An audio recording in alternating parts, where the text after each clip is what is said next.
The 42nd floor of Titan Defense Systems gleamed with steel and glass. Floor-to-ceiling windows overlooking Manhattan like the bridge of a warship surveying conquered territory. Victoria Blackwood stood before 8 representatives from the Department of Defense. Her charcoal suit sharp enough to cut contracts, her voice carrying the practiced authority of someone who'd learned to command rooms before she could legally drink in them. On the massive screen behind her, lines of code scrolled in luminous green, each algorithm a promise of technological dominance wrapped in the language of national security. The presentation had been rehearsed 17 times, every slide timed, every inflection calibrated. Project Sentinel represented 18 months of her life, compressed into 42 minutes of corporate theater, and the men in uniform sitting across from her held the keys to an $800 million contract that would cement her legacy as something more than Donovan Blackwood's daughter. Nathaniel Garrison pushed his janitorial cart past the boardroom's glass wall, the wheels squeaking against marble that cost more per square foot than his monthly rent. 37 years old when he'd last worn a suit that mattered, 42 now in gray coveralls that made him invisible to everyone who worked above the 20th floor. He'd learned to move through these halls like smoke present but unnoticed, just another piece of the building's infrastructure keeping the machinery of ambition running smooth. His glance through the glass was meant to be cursory, just another empty conference room to clean after the executives finished their theater. But the screen caught his eye. Held it, refused to let go. Code he recognized the way a man recognizes his own handwriting in a letter he'd thought burned years ago. The cart stopped moving. That wasn't possible. That code existed in exactly 3 places: the depths of his memory, the pages of a water-damaged notebook hidden in his apartment, and the servers of Sterling Defense Labs, where it should have been destroyed after the scandal that ended his career. Yet there it glowed on Victoria Blackwood's presentation screen, his architecture stripped and repurposed, dressed up in new variable names like a stolen car with fresh paint. His feet carried him through the door before his mind finished processing the implications. 8 faces turned toward him, expressions shifting from confusion to irritation to alarm in the space of 2 heartbeats. Victoria's mouth opened, some corporate dismissal already forming, but Nathaniel was moving his hands, reaching for the laptop on the presentation table, lifting it, and in one fluid motion that felt like watching someone else's body betray 7 years of careful invisibility, he brought it down against the marble floor. The screen shattered. Circuit boards scattered. A woman screamed, though he couldn't tell if it was Victoria or someone else. The sound lost in the sudden chaos of security flooding the room. His voice came out steady, directed at Victoria alone. "I just saved your life.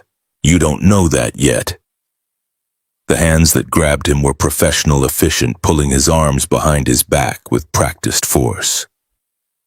But he didn't resist.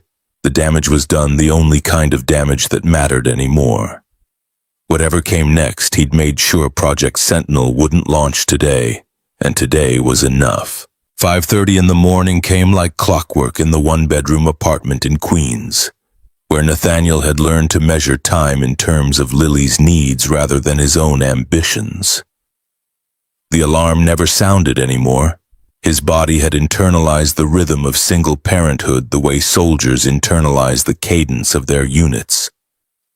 Sleep was a luxury measured in 4-hour blocks between Lily's nightmares about the mother she barely remembered, and the anxiety that sometimes woke him at 3 a.m. with the certainty that Catherine's death had been his fault for not seeing the cancer sooner, for not making enough money to afford better doctors, for choosing truth over career security when their daughter needed stability more than principles. The apartment told the story of managed poverty, walls that needed paint, a radiator that clanked through winter nights like a prisoner testing his chains, furniture salvaged from sidewalks and polished until it almost looked intentional. But it was clean. That much he could control. Every surface scrubbed, every dish washed immediately, every toy returned to its designated space. Order imposed on chaos through sheer force of will. Lily's drawings covered one wall in a collage of construction paper and crayon. Robots, mostly angular figures with LED eyes and articulated joints, sketched with the kind of attention to mechanical detail that made Nathaniel's chest tight with pride and grief in equal measure. She'd inherited Catherine's artistic eye and his engineering brain, a combination that would serve her well in a world that valued such things. If he didn't screw it up, if he could keep her fed and housed and believing that her father was still the hero she drew in that one picture. The tall figure in a business suit with "Daddy the Hero" written underneath in letters that wobbled with 7-year-old enthusiasm. Pancakes were a Saturday tradition imported to Monday because Lily had asked. And Nathaniel had learned that saying yes to small requests built the kind of trust that might survive the larger truths she'd have to learn eventually. That her father had been accused of corporate espionage. That her mother had died angry at the universe and frightened for her daughter's future. That the man who made her breakfast and checked her homework had once been someone important enough to lose everything. She emerged from her room already dressed in mismatched socks and a shirt with a robot on it. Her dark hair sleep-wild and her eyes bright with the kind of morning energy that reminded him Catherine had been the same way alive before coffee, animated by some internal engine that 7 years of grief hadn't completely extinguished in their daughter. Her hug was fierce, unself-conscious in the way children hugged before the world taught them to measure affection. "Morning, Dad. Can you help with my circuit project after school?" He crouched to meet her eyes, a habit Catherine had insisted on. Never talk down to her, she'd said. Treat her like a person who matters because someday she'll be one. Pancakes first, then circuits. Deal, deal. She scrambled into her chair, already talking about voltage and resistance in terms that would have impressed his MIT students if he still had students. If he still had anything beyond this small apartment and this brilliant daughter and the certainty that he'd made the right choice even if it had cost him the ability to make any other choices. 7:15 meant the Roosevelt Elementary bus, which meant standing on the corner with Lily while she chattered about her science teacher who let them use real soldering irons under supervision, about her best friend Emma, who'd moved to Connecticut, about the stray cat she wanted to adopt if he would just say yes this one time, please. The bus pulled away with Lily's face pressed to the window, waving until she was out of sight. Nathaniel stood on the empty corner watching the space where she'd been, the morning already feeling longer than it should. 42 years old, MIT doctorate, collecting dust in a drawer. Working nights as a janitor because background checks for technical positions flagged his name like a biohazard warning. And the janitorial company hadn't bothered to look past the fact that he showed up on time and didn't steal office supplies. Mrs. Patricia O'Brien emerged from her corner store with a bag of yesterday's bagels she always saved for him. Her Irish accent still thick after 40 years in New York. "You're looking tired, Nate. Rough night." "Just the usual." He accepted the bagels, knowing she needed to give them more than he needed to take them. "Thanks for watching Lily tonight. I owe you."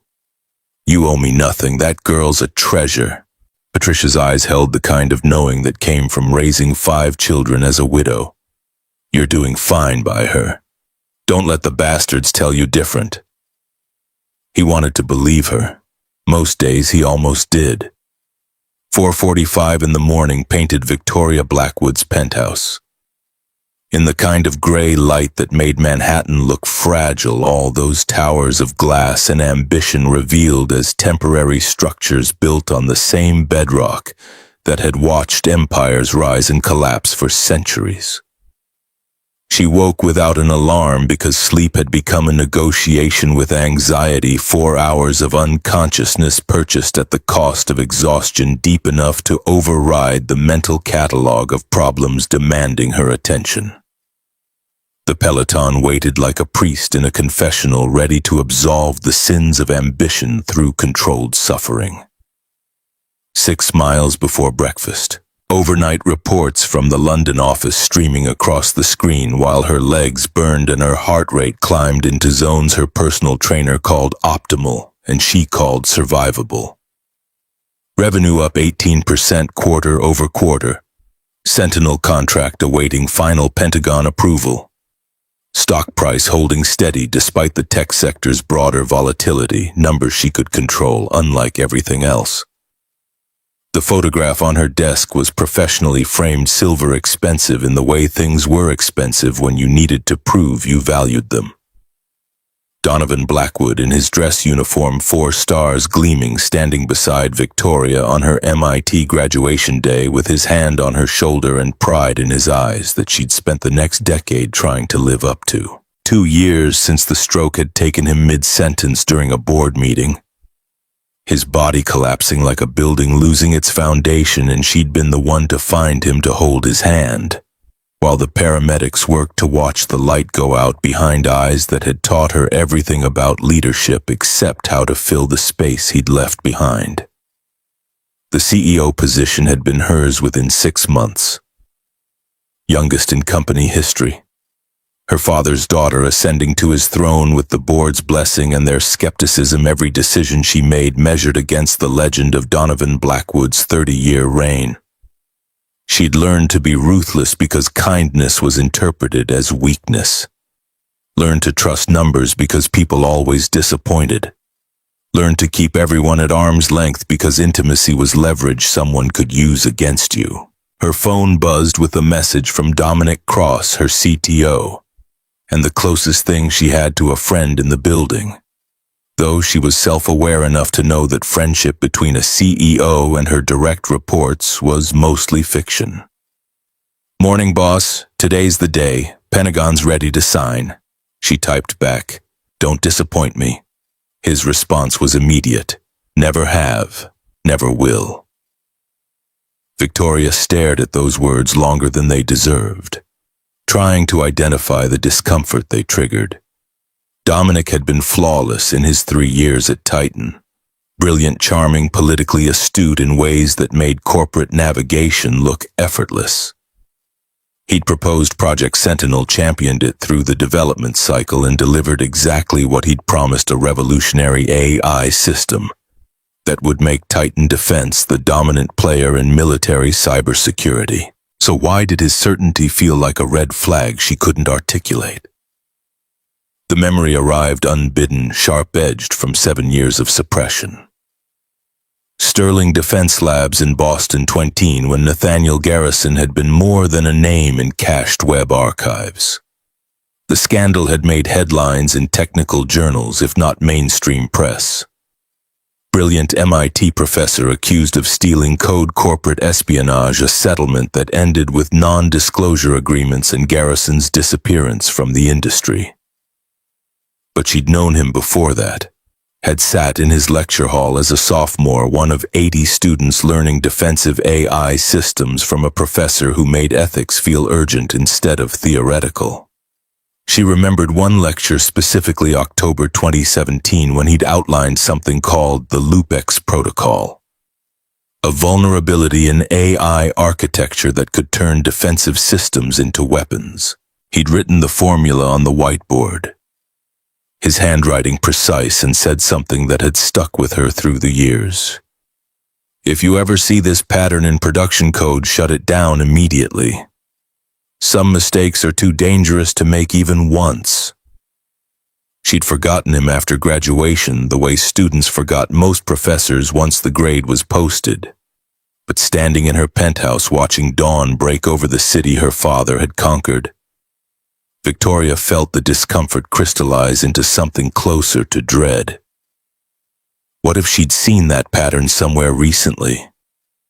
The holding room on the 15th floor had been designed for exactly this kind of situation: suspected security breaches.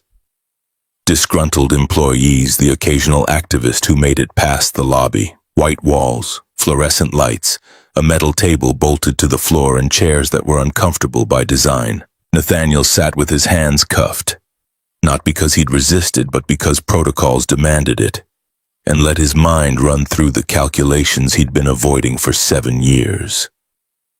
Dominic Cross had taken CipherNet, the project they'd built together at Sterling Defense, and repackaged it as Sentinel. The timeline fit, the architecture matched, which meant the LoopX protocol, the backdoor Dominic had embedded in the original code, was still there, buried under layers of new functionality, but fundamentally unchanged. An $800 million weapon system with a vulnerability that would let anyone with the master key override every defensive protocol and turn America's satellite network into a weapon aimed at itself. He'd tried to stop it once, had gathered evidence, documented the back door, brought it to Sterling's executive team with the naive certainty that truth mattered more than profit.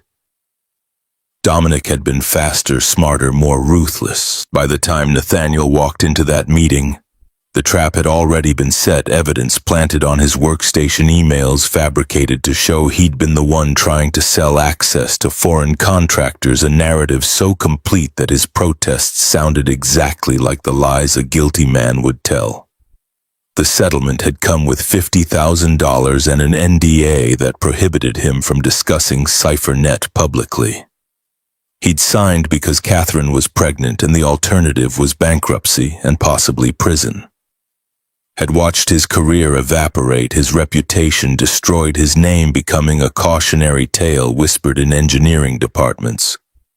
Nathaniel Garrison, the brilliant mind who'd betrayed his country for money. Catherine had believed him. That had mattered more than he'd known how to express.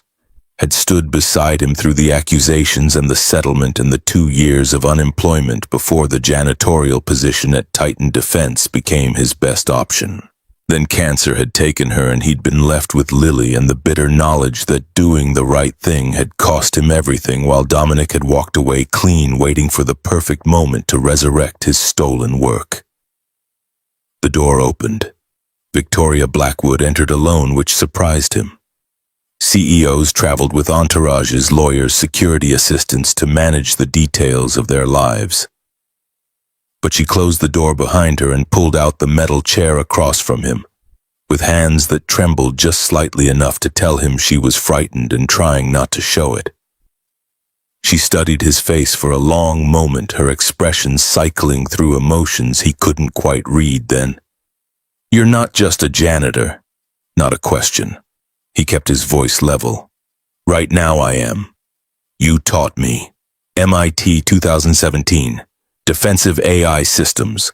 I sat in the back row and asked too many questions about ethics."